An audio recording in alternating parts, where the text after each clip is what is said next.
ऐसा आईएसआईएस वाला तो एक विषय है। एक जो असली चीज हम लोग शायद कहीं भूल रहे हैं वो है होमलैंड सिक्योरिटी जो उनकी है और भारत की जो है उसका कोऑपरेशन।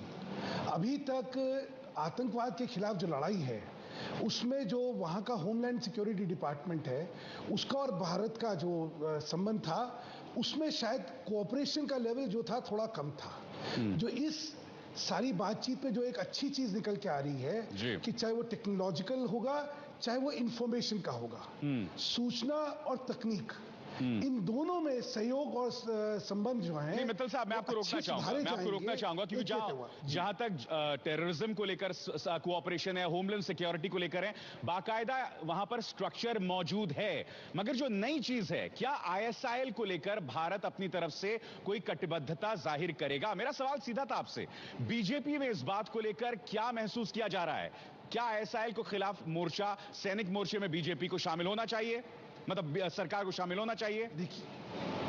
देखिए ऐसा है, सैनिक मोर्चे में हिंदुस्तान की सरकार हो या ना हो, ये निर्णय और ये प्रतिक्रिया जो है ये सरकार पे छोड़ी गई है।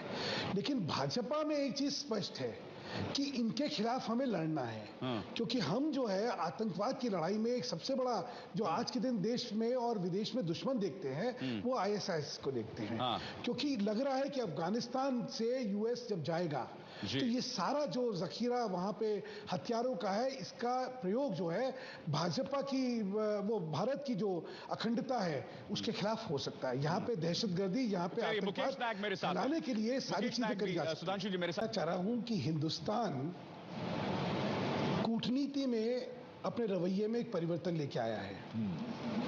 अब मुखर कूटनीति, असर्टिव डिप्लोमेसी, ये जो दौर है इसका बहुत फायदा हिंदुस्तान को होने वाला है।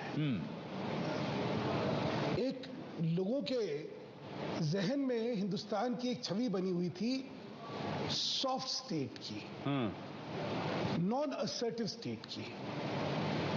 कहीं ये छवि टूटी है और हिंदुस्तान को जिस गंभीरता से साहब, मैं आपसे जानना चाहता हूं, आप एक बहुत अहम बात कह रहे हैं। आप कह रहे हैं सॉफ्ट छवि टूटी है। वो छवि टूटी कैसे है? मैडिसन स्क्वायर गार्डन में जलसा करके या व्हाइट हाउस के सामने गरबा भंगड़ा करके, इससे टूटी है? मैं अभी उस सॉफ्ट छवि को टूटने का इंतजार कर रहा हूं। मुझे आप डिलीवरेबल्स दीजिए, मुझे आप सबूत दीजिए। आप वही सुनिए ना।